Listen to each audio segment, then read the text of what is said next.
ಒಂದು ಪೆಟ್ಟಿ ಮಾಡಿಸ್ಬೇಕಾದ್ರೆ ಎಷ್ಟು ಕಷ್ಟ ಅನ್ನೋದು ನಮ್ಮಂಥ ರೈತರು ಗೊತ್ತಾಗ್ತದೆ.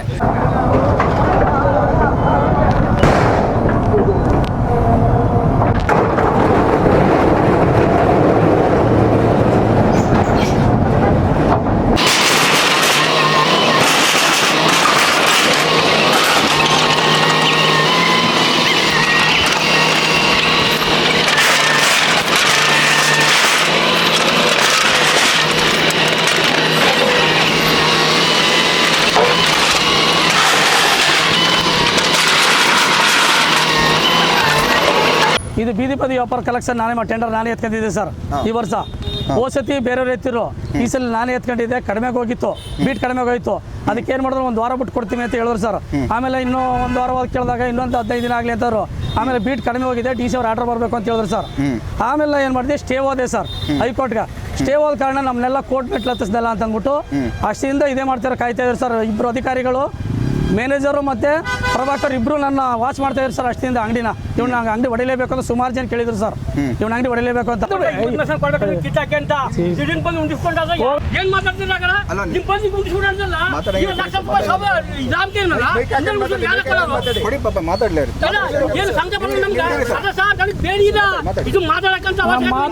ಸೈಡ್ ನಿಂತು ಸರಿ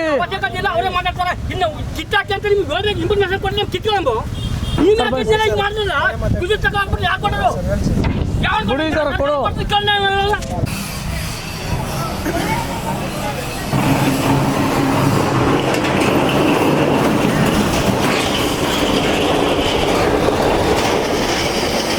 ನೀವು AC ರೂಮಲ್ಲಿ ಡಿಸಿಷನ್ ತಗೋತಿದ್ರಲ್ಲ, ನಿಮಗೆ ಗೊತ್ತಾಗಿರೋದಿಲ್ಲ. ನೀವು ಎಲ್ಲೆಲ್ಲೆಲ್ಲ ದುಡ್ಡು ಮಾಡ್ತೀರ ಅನ್ನೋದು ನಮಗೆ ಗೊತ್ತಿಲ್ವಾ? ಅವ್ರಿಗೆ ಸಂಬಂಧಪಟ್ಟಂತಹ ವಸ್ತುಗಳಿದ್ರೆ ಅದನ್ನು ಎತ್ಕೊಳ್ಳಿ ಅಂತ ಅಂದ್ಬಿಟ್ಟು ಹೇಳಬೇಕಾಗಿತ್ತು.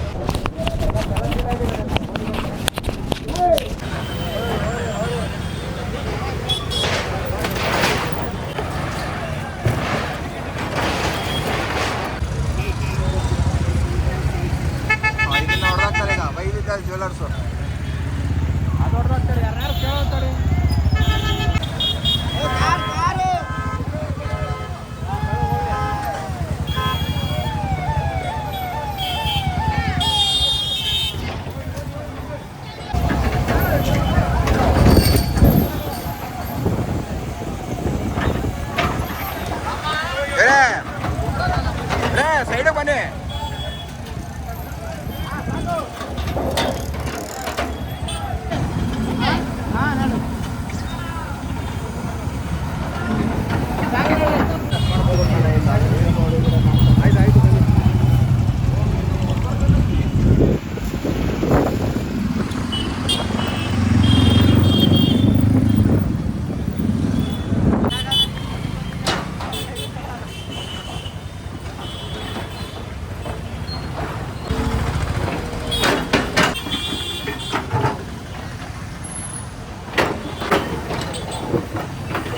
ನಿಮ್ಮ ಅಂಗಡಿ ಮುಂಗಟ್ಟಲ್ಲಿ ಇಲ್ಲೆಲ್ಲ ನೋಡಿ ಎಲ್ಲ ತೆರವುಗೊಳಿಸಲಾಗಿದ್ದಾಗಿಲ್ಲ? ಹೌದು ಸರ್. ಈಗ ಸಿಂಪಲ್ ಆಗಿ ಕೇಳ್ತಾ ಇದ್ದೀನಿ ನಿಮ್ಮನ್ನ, ಅಂದರೆ ನಿಮಗೆ ನೋಟಿಸ್ ಏನಾದರೂ ಕೊಟ್ಟಿದ್ರಾ ಅಂತ? ನೋಟಿಸ್ ಏನೂ ಕೊಡಲಿಲ್ಲ. ಮತ್ತೆ ಪೇಪರಲ್ಲಿ ಜಾಹೀರಾತು ಕೊಟ್ಟಿದ್ವಿ, ಮತ್ತೆ ಮೀಡಿಯಾದಲ್ಲೆಲ್ಲ ಡಿಸ್ಪ್ಲೇ ಆಗಿದೆ ಅಂತ ಎಲ್ಲ ಹೇಳ್ತಿದ್ರು. ಏನೂ ಕೊಟ್ಟಿಲ್ಲ. ಸೊ ಟಿವಿಲೂ ಟೆಲಿಕಾಸ್ಟ್ ಮಾಡಿಲ್ಲ ಅಂತ ಹೇಳ್ತಿಲ್ಲ? ಇಲ್ಲ, ಕೊಟ್ಟಿಲ್ಲ, ಏನು ಮಾಡಿಲ್ಲ. ಓಕೆ, ಯಾರು ಬಂದು ಅಧಿಕಾರಿಗಳು ಬಂದು ಹೇಳಿಲ್ಲ ನಿಮಗೆ? ಅಧಿಕಾರಿಯವರು ಏನೂ ಬಂದು ಹೇಳಿಲ್ಲ. ಓಕೆ, ಡೈರೆಕ್ಟಾಗಿ ಅಂದರೆ ಏಕಾಏಕಿ ಬಂದು ದಾಳಿ ಮಾಡಿದ್ರು ಅಂತ ಬಂದ್ಬಿಟ್ಟು ಈ ಥರ ಹೊಡೆದಾರೆ. ನಮ್ಮ ಅಂಗಡಿಗೆ ಜಾಸ್ತಿ ಟಾರ್ಗೆಟು. ನೋಡ್ತಿರ್ಬೋದು ನೀವು ಸ್ನೇಹಿತರೆ, ಇಲ್ಲಿ ನೀವು ಇದೆಲ್ಲ ಹಾಕ್ಸಿದ್ರಲ್ಲ ಸರ್ ಮೇಲೆ? ಇಲ್ಲ ಅಂದ್ರೆ 1.5 ಲಕ್ಷ 2 ಲಕ್ಷ ಖರ್ಚಾಗೈತೆ ಸರ್. ಇದು 1.5 ಲಕ್ಷ ಖರ್ಚಾಗೈತೆ. ಓಕೆ, ಇದಕ್ಕೇನು ಪರಿಹಾರ ಇಲ್ಲ? ಏನು ಪರಿಹಾರ ಇಲ್ಲ ಇದಕ್ಕೆ. ಸೊ ಸರ್ಕಾರ ಮಾಡಿದ್ರು ಎಲ್ಲ ಹೊಡೆದಾಕ್ಬಿಟ್ಟು ಹೋಗೋರು ಅಷ್ಟೇ. ಓಕೆ, ಸರ್ಕಾರಕ್ಕೆ ತಮ್ಮ ವಿನಂತಿ ಏನು ಸರ್? ಸರ್ಕಾರಕ್ಕೆ ತಮ್ಮ ರಿಕ್ವೆಸ್ಟ್ ಏನು? ರಿಕ್ವೆಸ್ಟ್ ತಗೋ ಸರ್, ಎಲ್ಲರಿಗೂ ಬಾಳಕ್ಕೆ ಬಿಡಬೇಕು. ಹಾಂ, ಬೀದಿಯವರ ವ್ಯಾಪಾರಗಳೆಲ್ಲ ಬಿಡಬೇಕು. ನಮ್ಮಂಥವ್ರಿಗೆ ಇದೇ ಪರಿಹಾರ ಇರೋದು, ಇದೇ ಕಸುಬು, ಬೇರೆ ಯಾವುದೂ ಇಲ್ಲ. ಯಾಕಂದರೆ ಇದು ಸುಪ್ರೀಂ ಕೋರ್ಟ್ ಆಧಾರ ಪ್ರಕಾರ ಅವರು ಮಾಡಿದ್ದಾರೆ ಅಂತ ಅವ್ರು ಹೇಳ್ತಿದ್ದಾರೆ. ಸೊ ನಿಮ್ಗೆ ಏನು ಅನಿಸುತ್ತೆ ಸರ್? ಇದು ಬಡವರಿಗೆ ಸ್ವಲ್ಪ ಕಷ್ಟನೇ. ಬಡವರಿಗೆ ಇವರ ಪರಿಹಾರ ಕೊಡಲಿಲ್ಲ ಅಂದರೆ ಮತ್ತೆ ಯಾರು ಕೊಡ್ತಾರೆ? ಸರ್ಕಾರದವ್ರು ಕೊಡಲಿಲ್ಲ ಅಂದರೆ. ಬಡವ್ರನ್ನ ಸಪೋರ್ಟ್ ಮಾಡ್ತಾ ಇಲ್ಲ ಅಂತ ಸುಪ್ರೀಂ ಕೋರ್ಟ್ ಆದೇಶ ಮಾಡ್ತಿಲ್ಲ. ಮಾನ್ಯ ಸರ್ವೋಚ್ಚ ನ್ಯಾಯಾಲಯದ ಆದೇಶ ದಿನಾಂಕ 19/6/2026ರಂತೆ ಬೆಂಗಳೂರು ಮತ್ತು ಬೇರೆ ಕಡೆ ನಗರಗಳಲ್ಲಿ ಒತ್ತುವರಿ ತೆರವು ಕಾರ್ಯ ಮಾಡಿದ್ದ ರೀತಿಯಲ್ಲೇ ಕೊಳ್ಳೇಗಾಲ ಪಟ್ಟಣದಲ್ಲೂ ಕೂಡ ಇವತ್ತು ಆಗಸ್ಟ್ 1ರಿಂದ ನಾವು ಕಾರ್ಯಾಚರಣೆ ಶುರು ಮಾಡಿದ್ದೀವಿ ನಮ್ಮ ಸಿಬ್ಬಂದಿಗಳು ಮತ್ತು ಪೊಲೀಸ್ ಸಿಬ್ಬಂದಿಯ ಸಹಕಾರದೊಂದಿಗೆ. ಈಗ ಮೊದಲನೇದಾಗಿ ಕುಮಾರ್ ಎಲೆಕ್ಟ್ರಿಕಲ್ ರೋಡ್ ಅಂತ ಒಂದು ಕಂಜೆಸ್ಟೆಡ್ ರೋಡ್ ಇತ್ತು, ಅದನ್ನೆಲ್ಲ ಕ್ಲಿಯರ್ ಮಾಡಿದ್ವಿ. ನಂತರ ಇಲ್ಲಿ ಬಂದಿದ್ವಿ ಹಳೆ ಕುರುಬಗೆರೆ ರಸ್ತೆ. ಇದೇ ಥರ ನಿರಂತರವಾಗಿ ಮಾಡ್ತಾ ಹೋಗ್ತೀವಿ. ಈಗ ಕೈಗಾಡಿಗಳ ಬಗ್ಗೆ ಹೇಳಿದ್ರು, ಕೈಗಾಡಿಗಳು ನಿಂತ್ಕೋಬೋದಾ ಇದು ಹೋದ್ಮೇಲೆ? ಕೈಗಾಡಿಗಳಿಗೆ ನಾವು ಏನು ಹೇಳಿದ್ದೀವಿ ಅಂದರೆ ಅವರು ಮೂವಿಂಗ್ ಇರಬೇಕು, ಒಂದೇ ಕಡೆ ನಿಂತ್ಕೋಬಾರ್ದು. ಅವ್ರು ವ್ಯಾಪಾರ ಮಾಡ್ಕೊಂಡು ಅವರು ಗಾಡಿಗಳು ತಗೊಂಡು ಅವ್ರವ್ರ ಜಾಗದಲ್ಲಿ ನಿಂತ್ಕೋಬೇಕು, ಅಲ್ಲೇ ಬಿಟ್ಟು ಹೋಗ್ಬಾರ್ದು ಆ ಥರ.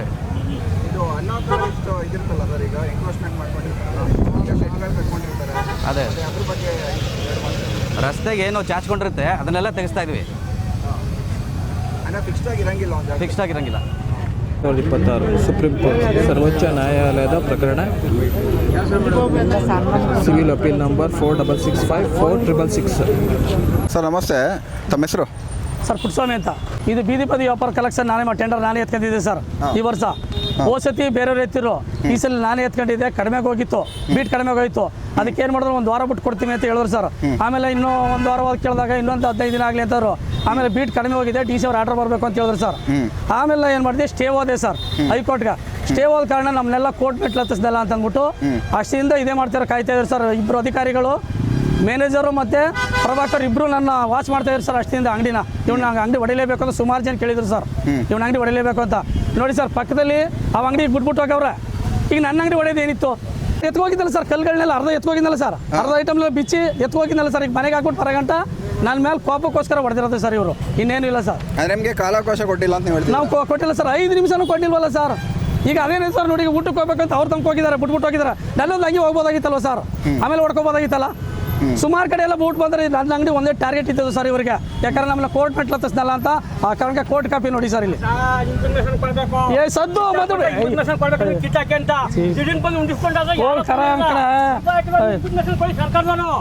ಸೈಡ್ಗೆ ಹೋಗೋನು ಅವನ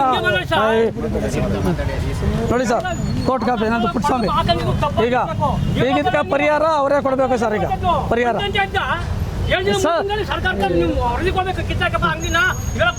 ಸದ್ದು ಸುಮ್ಮನ್ಗ ಏನ್ ಮಾತಾಡ್ತಿಲ್ಲ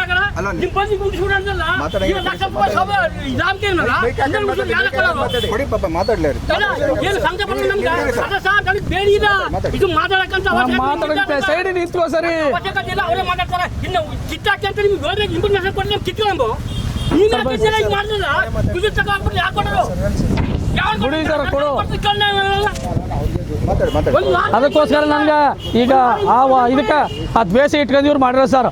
ಸರ್ ಅವ್ರು ಹೇಳ್ತಿರೋದೇನಂದ್ರೆ ಈಗ ಅಯ್ಯೋ ಸದ್ದ ಸರ್ ನೋಡಿ ಬನ್ನಿ ಸದ್ಯ ಇವಾಗ ಕೊಳ್ಳೇಗಾಲದಲ್ಲಿ ಸಾಕಷ್ಟು. ಸರ್ ಈಗ ಏನ್ ಗೊತ್ತಾ, ಸುಪ್ರೀಂ ಕೋರ್ಟ್ ಅವರು ಆಲ್ರೆಡಿ ಆದೇಶನ ಹೊರಡಿಸಿದ್ದಾರೆ, ಸುತ್ತೋಲೆನೂ ಕಳಿಸಿದ್ದಾರೆ ಎಲ್ರಿಗೂ. ಪೇಪರ್ ಅಲ್ಲಿ, ಮೀಡಿಯಾದಲ್ಲಿ ಮತ್ತೆ ಸಾಕಷ್ಟು ಕಡೆ ಎಲ್ಲ ಇದು ಆಟೋದಲ್ಲೆಲ್ಲ ಇದು ಸಾರಿದ್ದಾರೆ. ಹೌದು ಹೌದು ಸರ್. ಇಷ್ಟೆಲ್ಲ ಹೇಳಿದ್ಮೇಲೆ ನೋಟಿಸ್ ಬಂದು ಕೊಟ್ಟಿದ್ದಾರೆ ಕೂಡ ಅಂತ ಹೇಳ್ತಿದ್ದಾರೆ. ಇಷ್ಟೆಲ್ಲ ಆದ್ಮೇಲೆ ಕೂಡ ನೀವು ತರಲಿಲ್ಲ ಅಂದ್ರೆ ಸರ್ ಇಲ್ಲ ಸರ್, ನಮ್ಗೆ ನೋಟಿಸ್ ಕೊಟ್ಟಿಲ್ಲ ಸರ್. ನಾನು ಇನ್ನೊಂದು ಬೆಳಗ್ಗೆಯಿಂದ ಅದೇ ಕಾರ್ಯಾಚರಣೆ ಮಾಡ್ತಾ ಇದ್ದಲ್ಲ ಸರ್. ಅಲ್ಲಿ ಕಳ್ಗಳು ಹಾಕಿದ್ದೆ, ಇನ್ನೊಂದು ಸ್ಟ್ಯಾಂಡ್ಗಳು ಹಾಕಿದ್ದೆ, ಎಲ್ಲ ಎತ್ಕೋಗಿ ಒಂದ್ಸತಿ ಬೇಕಾದ್ರೆ ಆಟೋದ ನೋಡಿ ಗಾಡಿ ಬಂದಿದ್ದಿದೆ, ಎತ್ಕೋಗಿ ಹಾಕ್ಬಿಟ್ಟು ಬರೋ ಗಂಟ ಇವ್ರು ಹೊಡೆದಾಕಿರೋದು ನನ್ನ ಮೇಲೆ ಜಾಸ್ತಿ ಹೊಟ್ಟೆ ಕಿಚ್ಚು ನೋಡಿ.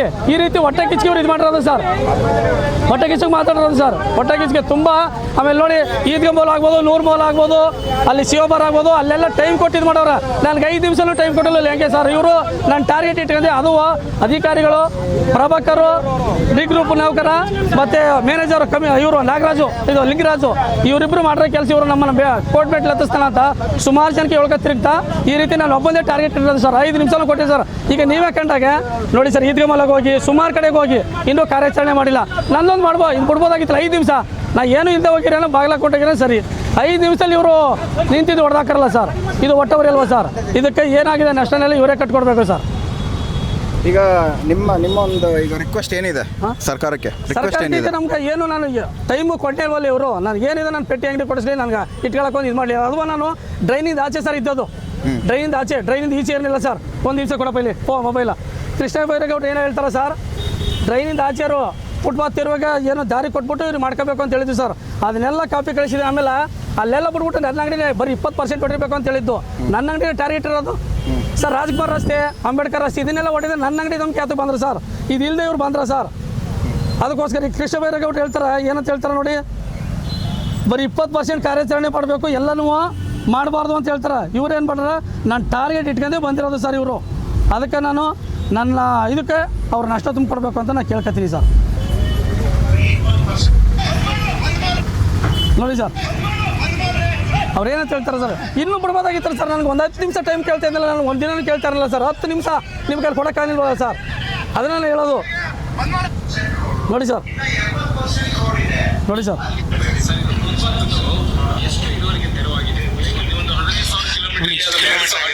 ದೊಡ್ಡದು ಮಾಡ್ಕೊಡಿ. ಇಲ್ಲಿ ನಿಮಗೆ ಅಥಾರಿಟೀಸ್ ಯಾರು ಬಂದು ನಿಮ್ಗೆ ಹೇಳಿಲ್ಲ ಸರ್, ಪ್ರಯರ್ ನೋಟಿಸ್ ಕೊಟ್ಟಿಲ್ಲ, 15 ದಿನ ನೋಟಿಸ್ ಕೊಟ್ಟಿಲ್ಲ ಸರ್. ಬರೀ ಹೇಳ್ತಿದ್ದೆ ಅಷ್ಟೇ. ಅದು ಸಾರ್ಕ ಒಯ್ತಾ ಇದ್ರಿ ಎತ್ಕೊಳ್ಳಿ ಅಂತ, ನಾವು ಎತ್ಕೊಂಡು ಒಯ್ತಾ ಇದ್ದೀವಿ ಸರ್. ಈಗ ಬೆಳಗ್ಗೆಯಿಂದ ಕಾರ್ಯಾಚರಣೆ ಮಾಡ್ತಾ ಇದ್ದೆ ನಾನು, ಅದನ್ನೆಲ್ಲ ಇದು ಮಾಡಿಲ್ಲ ಸರ್. ಬೇಕಾದ್ರೆ ಏನು ಎತ್ಕೊಂಡಿಲ್ಲ ಅನ್ಬೇಕಾದ್ರೆ ಅಲ್ಲೇ ಇತ್ತು ತರಕಾರಿ ಎಲ್ಲ ಇತ್ತು ಅಂದ್ರೆ ಬೇಕಾದ್ರೆ ನಂದು ತಪ್ಪಾಗುತ್ತೆ. ಈಗ ನಾ ಎಲ್ಲ ಎತ್ಕೊಂಡು ಪಕ್ಕಕ್ಕೆ ಇದು ಮಾಡ್ಕೊಂಡ್ರಿ ಮನೆಗೆ ಹೋಗಿದ್ದು ಬರೋ ಗಂಟೆ ಹೊಡೆದಾಕವ್ರ ಸರ್. ನೀವು ಟೆಂಡರ್ ತೊಗೊಂಡಿದ್ರಲ್ಲ, ಎಷ್ಟು ವರ್ಷಕ್ಕೆ ತೊಗೊಂಡಿದ್ರಿ ಸರ್? 1 ವರ್ಷಕ್ಕೆ. 1 ವರ್ಷಕ್ಕೆ? ಹೌದು. ರಿನ್ಯೂವಲ್ ಆಗ್ತಾ ಹೋಗುತ್ತೆ ಅದು? ರಿನ್ಯೂವಲ್ ಆಗ್ತಾ ಹೋಗುತ್ತೆ? ಇಲ್ಲ ಸರ್, ವರ್ಷ ಆಗಲ್ಲ. ಇಲ್ಲ ಸರ್, ಮರು ಟೆಂಡರ್ ಸರ್, ಹೊಸದಾಗಿ ಟೆಂಡರ್ ಸರ್. ಸರಿ, ಅದರಿಂದ ಇದಾದ್ದು ಸರ್. ಇವರು ಈಗ ನಾನು ನಷ್ಟ ತುಂಬಿಕೊಡ್ಬೇಕು ಸರ್. ಇವರು ಎಷ್ಟಿದೆ ಖರ್ಚು ಸರ್? ಈಗ ಇದಕ್ಕೆ 1 ಲಕ್ಷ ಗಂಟೆ ಖರ್ಚು ಮಾಡಿದ್ದೆ ಸರ್. 1 ಲಕ್ಷ ಗಂಟೆ ಸರ್. ಈಗ 1 ಲಕ್ಷ ನಿಮಗೆ ಪರಿಹಾರ ಕೊಡ್ಬೇಕು, ನಮ್ಗೆ ನಿಂತ್ಕೊಳ್ಳೋಕೆ ಅವಕಾಶ ಕೊಡ್ಬೇಕು ಸರ್. ಇನ್ನೇನಿಲ್ಲ ಸರ್, ಡ್ರೈನ್ ಆಚೆ ನಿಂತಿದ್ದಲ್ಲ ಸರ್, ಹೇಳ್ಬೋದು. ಈಗ ಎಲ್ಲ ಕಡೆನೂ ಕೊಟ್ಟರೆ ನನಗೂ ಒಂದು ಅವಕಾಶ ಕೊಡ್ಬೋದಾಗಿತ್ತಲ್ಲ, ಯಾಕೆ ನನ್ನೇ ಟಾರ್ಗೆಟ್ ಇಟ್ಟರು ಸರ್? ಅದನ್ನ ಕೇಳ್ತಾ ಇರೋದು ಸರ್. ಈಗ ನೋಡಿ 5 ನಿಮಿಷ ಊಟಕ್ಕೆ ಹೋಗಿ ಬರ್ಬೋದಾಗಿತ್ತು ಸರ್. ನೋಡಿ ಪಕ್ಕದ ಅಂಗಡಿ ಬಿಟ್ಟವ್ರು ನನ್ನ ಅಂಗಡಿ ಹೊಡೆಯೋಕ್ಕೆ ಕಾರಣ ಏನು, ಅದನ್ನ ಇದು ಮಾಡಿ ಸರ್. ಎಲ್ರಿಗೂ ನಮಸ್ಕಾರ. ನಾನು ಮಧುವನ್ ಅರಸು ಮಾತಾಡ್ತಾ ಇರೋದು, ಲೆಕ್ಚರರು, ಜೊತೆಗೆ ರೈತ ಹೋರಾಟಗಾರ. ಆ್ಯಕ್ಚುಲಿ ಇವತ್ತು ಏನು ನಡೀತಾ ಇದೆಯಪ್ಪ ಅಂತಂದರೆ, ನಾನು ದಾರಿಲಿ ಬರ್ತಾ ಇಲ್ಲಿ ರಾಜ್ಕುಮಾರ್ ರೋಡ್ ಇದೆಯಲ್ಲ, ಅದು ಪೂರ್ತಿ ಅಂದರೆ ಬಹುಶಃ ಮಸೀದಿ ಸರ್ಕಲ್ ಆ ಕಡೆಯಿಂದ ಅಂತ ಅನಿಸುತ್ತೆ. ಅಲ್ಲಿಂದಲೂ ಕೂಡ ಏನಪ್ಪ ಅಂತಂದರೆ ರಸ್ತೆಯಲ್ಲಿ ಆ ಬದಿ ಈ ಬದಿ ಎಲ್ಲ ಕೂಡ ತೆರವುಗೊಳಿಸ್ತಾ ಇದ್ದಾರೆ. ಆದರೆ ಇಲ್ಲಿ ನೋಟಿಸ್ ಕೊಟ್ಟಿದ್ದೀವಿ ಅಂತ ಹೇಳ್ತಾ ಇದ್ದಾರೆ. ಬಟ್ ಏನೇ ಕೊಟ್ಟಿದ್ರು ಕೂಡ ನಾನು ನೋಡಿದ ಪ್ರಕಾರ ಇಲ್ಲಿ ವ್ಯವಸ್ಥಿತವಾಗಿ ನಡೀತಾ ಇಲ್ಲ. ಮೊದಲನೇ ಪಾಯಿಂಟ್ ಏನಪ್ಪ ಅಂತಂದರೆ, ಅವರು ಏನೇ ಇದ್ದಿದ್ರು ಕೂಡ ಅವ್ರಿಗೆ ಸಂಬಂಧಪಟ್ಟಂತಹ ವಸ್ತುಗಳಿದ್ರೆ ಅದನ್ನು ಎತ್ಕೊಳ್ಳಿ ಅಂತ ಅಂದ್ಬಿಟ್ಟು ಹೇಳಬೇಕಾಗಿತ್ತು. ಯಾಕೆಂದರೆ ನೆನ್ನೆ ಕೂಡ ನಾನು ಇಲ್ಲೇ ರಸ್ತೆ ಬದಿನಲ್ಲೆಲ್ಲ ಹೋಟ್ಲುಗಳು ನೆನ್ನೆ ಕೂಡ ದೋಸೆ ಕಟ್ಟಿಸ್ಕೊಂಡು ಹೋಗಿದ್ದೀನಿ. ಅವ್ರನ್ನೆಲ್ಲ ಕೇಳ್ತಾ ಇರ್ತೀನಿ ನಾನು. ಏನಪ್ಪ ಅಂದರೆ ಪ್ರತಿದಿನ ಅವ್ರ ಹತ್ರ ದುಡ್ಡು ಕೂಡ ಕಲೆಕ್ಟ್ ಮಾಡ್ತಾರೆ. ಯಾರೆಲ್ಲ ರಸ್ತೆ ಬದಿನಲ್ಲಿ ಹೋಟ್ಲುಗಳು ಮಾಡ್ತಾರೋ ಅಲ್ಲೆಲ್ಲ ಇರ್ತಾರೆ, ಅವ್ರ ಹತ್ರ ಪ್ರತಿದಿನ ಇಷ್ಟು ಅಂತಂದ್ಬಿಟ್ಟು ದುಡ್ಡು ಕಲೆಕ್ಟ್ ಮಾಡ್ತಾರೆ. ಈ ಥರ ಮಾಡೋದ್ರಿಂದ ಯಾಕೆ ಅವ್ರ ಹತ್ರ ದುಡ್ಡು ಕಲೆಕ್ಟ್ ಮಾಡಬೇಕಾಗಿತ್ತು ಅನ್ನೋ ಒಂದು ಪ್ರಶ್ನೆ ಉದ್ಭವ ಆಗ್ತದೆ. ಎರಡನೇ ಮತ್ತು ಇನ್ನೊಂದು ಏನಪ್ಪ ಅಂತಂದರೆ, ಇದನ್ನು ಡೇ ಟೈಮ್ ಮಾಡೋದಲ್ಲ ಈ ಕೆಲಸ ಎಲ್ಲ. ಈ ಟೈಮ್ ಇದನ್ನೆಲ್ಲ ಸಾರ್ವಜನಿಕರಿಗೆ ತೊಂದರೆ ಆಗಬಾರ್ದು ಅಂತಂದರೆ ರಾತ್ರಿ ಟೈಮ್ ಮಾಡಬೇಕು. ಇದನ್ನೆಲ್ಲದು ಕೂಡ ನಾನು ಮಾಡಬಾರ್ದು ಅಂತ ಹೇಳ್ತಾ ಇಲ್ಲ, ಬಟ್ ಆದರೆ ಮಾಡಿದ್ರೆ ಎಲ್ಲರಿಗೂ ಒಂದೇ ನ್ಯಾಯ ಇರಬೇಕಲ್ವಾ. ಈಗ ಅಲ್ಲಿ ಒಂದು ಸಮಕ್ಕೆ ಹೊಡ್ಕೊಂಡು ಬಂದರು, ಯಾರಾದರೂ ಪ್ರಜ್ಞಾವಂತರು ಅಥವಾ ಒಳ್ಳೆ ಅಧಿಕಾರಿಗಳು ಹೋಗಿ ನೋಡ್ರಿ, ಒಂದೇ ರೀತಿಯಲ್ಲಿ ಹೊಡ್ಕೊಂಬಂದಿದ್ದಾರೆ ಇಲ್ವಾ ಗೊತ್ತಾಗ್ತದೆ. ಕೆಲವು ಕಡೆ ಎಲ್ಲ ಹೊಡೆದಿದ್ದಾರೆ, ಕೆಲವು ಕಡೆ ಹೊಡೆದಿಲ್ಲ ನಾನು ಕಂಡ ಪ್ರಕಾರ. ಮತ್ತೊಮ್ಮೆ ಹೋಗಿ ನೋಡಿ ಮೇಲೆ. ಈಗ ಆಲ್ರೆಡಿ ನಾನು ಡಿ ಸಿ ಆಫೀಸ್ಗೆ ಕಾಲ್ ಮಾಡಿ ಹೇಳಿದ್ದೀನಿ, ನಾನು ವ್ಯವಸ್ಥಿತವಾಗಿ ಮಾಡ್ತಾಯಿಲ್ಲ ಅಂತಂದ್ಬಿಟ್ಟು. ದಯಮಾಡಿ ಮತ್ತೆ ನೀವು ಮುಂದೆ ಏನಾದರೂ ಮಾಡಬೇಕು ಅಂತಂದರೆ, ಏನೇ ಕೆಲಸ ಮಾಡಬೇಕಾದ್ರೂ ಕೂಡ ಸಾರ್ವಜನಿಕರಿಗೆ ಮತ್ತು ಅಮಾಯಕರಿಗೆ ಮತ್ತು ಸಣ್ಣ ಪುಟ್ಟ ವ್ಯಾಪಾರಿಗಳಿಗೆ ತೊಂದರೆ ಆಗದಿರೋ ಥರ. ಯಾಕಂದರೆ ಇವರು ನೋಡಿ ಯಾರ್ದೋ ಕೆಲವು ಪೆಟ್ಟಿಗಳನ್ನೆಲ್ಲ ಎತ್ಕೊಂಡು ಪೆಟ್ಟಿಗಳನ್ನೆಲ್ಲ ಇಲ್ಲಿ ಎತ್ಕೊಂಡು ಹೊಟ್ಟೋಗ್ಬಿಟ್ರು. ಪಾಪ ಅವ್ರಿಗೇನು ಅದು ಒಂದು ಪೆಟ್ಟಿ ಮಾಡಿಸ್ಬೇಕಾದ್ರೆ ಎಷ್ಟು ಕಷ್ಟ ಅನ್ನೋದು ಅದು ಜನಸಾಮಾನ್ಯರಿಗೆ ಗೊತ್ತಿರ್ತದೆ ಅಲ್ವಾ. ಮೊದಲೇ ಅವ್ರಿಗೆ ನೆನ್ನೆನೇ ಹೇಳಿದರೆ, ನೆನ್ನೆ ದುಡ್ಡು ಕಲೆಕ್ಟ್ ಮಾಡೋಕ್ಕೆ ಬಂದಿದ್ರಲ್ವಾ, ಆವಾಗಲೇ ನೀವೇನು ಮಾಡಬೇಕಾಗಿತ್ತು, ಅದನ್ನು ನೀವು ಎತ್ಕೊಂಡು ಹೊಟ್ಟೋಗ್ಬಿಡ್ರಿ, ನಾವು ನಾಳೆ ಡೆಮಾಲಿಷ್ ಮಾಡ್ತಾ ಇದ್ದೀವಿ ಅಂತಂದ್ಬಿಟ್ಟು ನೆನ್ನೆ ದಿನ ಅವ್ರಿಗೆ ಇನ್ಫಾರ್ಮೇಷನ್ ಕೊಟ್ಟಿದ್ದಿದ್ರೆ ಬಹುಶಃ ಅವ್ರು ಎತ್ಕೊಂಡು ಹೋಗಿರ್ತಾ ಇದ್ರು. ಅವ್ರಿಗೆ ಒಂದು ಪೆಟ್ಟಿ ಮಾಡಿಸ್ಬೇಕಾದ್ರೆ ಎಷ್ಟು ಕಷ್ಟ ಅನ್ನೋದು ನಮ್ಮಂಥ ರೈತರಿಗೆ ಗೊತ್ತಾಗ್ತದೆ. ನೀವು AC ರೂಮಲ್ಲಿ ಡಿಸಿಷನ್ ತಗೋತಿದ್ರಲ್ಲ, ನಿಮಗೆ ಗೊತ್ತಾಗಿರೋದಿಲ್ಲ. ನೀವು ಎಲ್ಲೆಲ್ಲೆಲ್ಲ ದುಡ್ಡು ಮಾಡ್ತೀರ ಅನ್ನೋದು ನಮಗೆ ಗೊತ್ತಿಲ್ವಾ, ಜನಸಾಮಾನ್ಯರಿಗೆ ಗೊತ್ತಿಲ್ವಾ? ಮತ್ತು ಇಂಥವಕ್ಕೆಲ್ಲ ಯಾಕೆ ನೀವು ಕೈ ಹಾಕ್ತಾ ಇದ್ದೀರಾ? ನೋಡಿ, ಅತಿ ಶೀಘ್ರದಲ್ಲಿ ನಮ್ಮ ಕರ್ನಾಟಕ ರಾಜ್ಯ ರೈತ ಸಂಘ ಕೊಳ್ಳೇಗಾಲ ತಾಲೂಕು ವತಿಯಿಂದ ನಾವು ಇದ್ರ ಬಗ್ಗೆ ಧರಣಿ ಬರ್ತೀವಿ. ನಾವು ನಿಮ್ಮ ಆಫೀಸ್ ಮುಂದೆನೇ ಬರ್ತೀವಿ, ನಾವು ಅಲ್ಲಿ ಕೂಡ ಮಾತಾಡ್ತೀವಿ. ನೋಡೋಣ, ಇಷ್ಟರಲ್ಲೇ ಕಾಲ್ ಬರಬಹುದು ಡಿ ಸಿ ಅವರಿಂದ. ನೋಡೋಣ, ಅವ್ರ ಜೊತೆಲೂ ಮಾತಾಡ್ತೀವಿ. ಅವ್ರು ಏನು ಉತ್ತರ ಕೊಡ್ತಾರೋ ನೋಡೋಣ. ಎಲ್ಲರೂ ಕೂಡ ನಮಸ್ಕಾರ. ಸರ್, ಪೆಟ್ಟಿನ ಯಾರು ತಗೊಂಡು ಹೋದ್ರು ಗೊತ್ತಿಲ್ಲ, ಅದೇನು ಎತ್ಕೊಂಡು ಹೋಯ್ತಾರಲ್ಲ, ಗೊತ್ತಿಲ್ಲದೆ ಆರೋಪ ಮಾಡಿ. ಈಗ ನೋಡ್ಲಿಲ್ವಾ ಅಲ್ಲಿ ವಿಡಿಯೋ ಮಾಡ್ಕೊಳ್ಳಿಲ್ವ? ಅವ್ರ ಪೆಟ್ಟಿನ ಮಾಲೀಕರೇ ತಗೋಯ್ತಾ ಇದ್ದಾರೆ.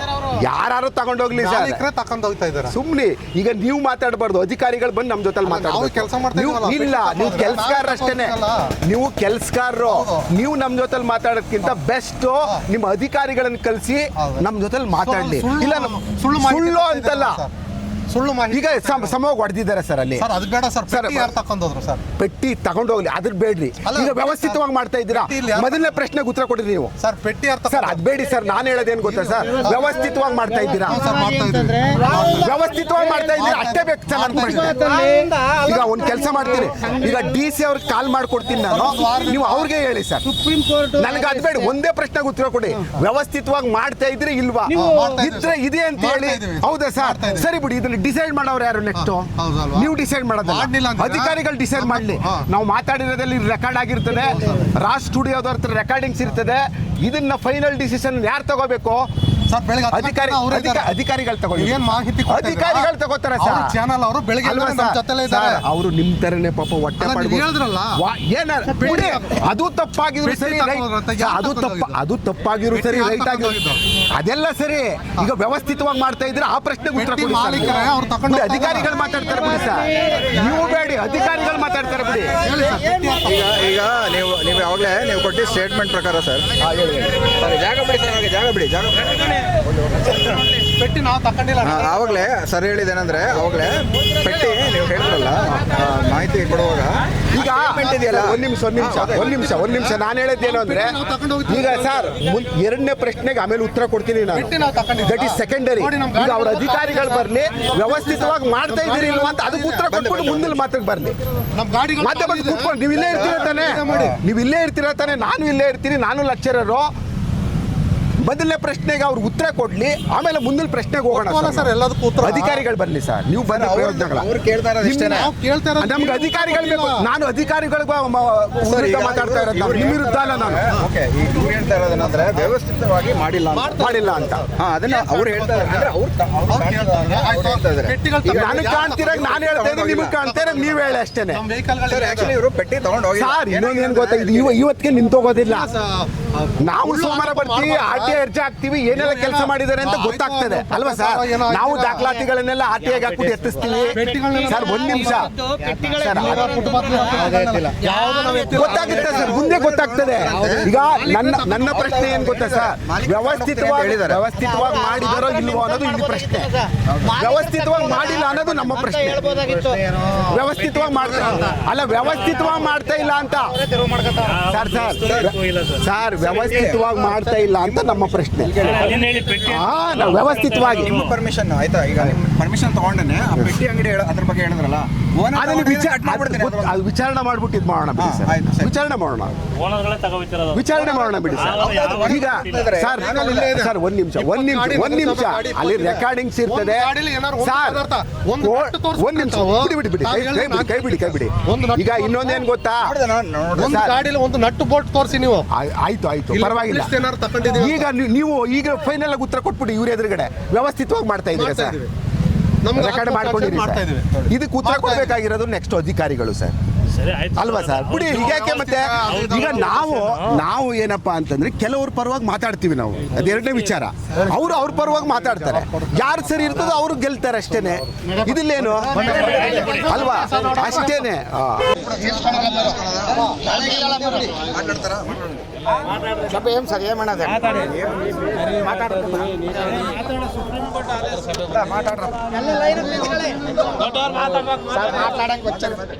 ఏం మాట్లాడదు సార్ సుప్రీం కోర్టు ఆదేశ మెయిన్ రోడ్లలో రోడ్లలో నగరసభ తెరువు ಮಾಡ್ತಾ ಇದ್ದೀವಿ. ಮಾತಾಡ್ತಾರೆ, ಚೆನ್ನಾಗಿ ಮಾತಾಡ್ತಾರೆ.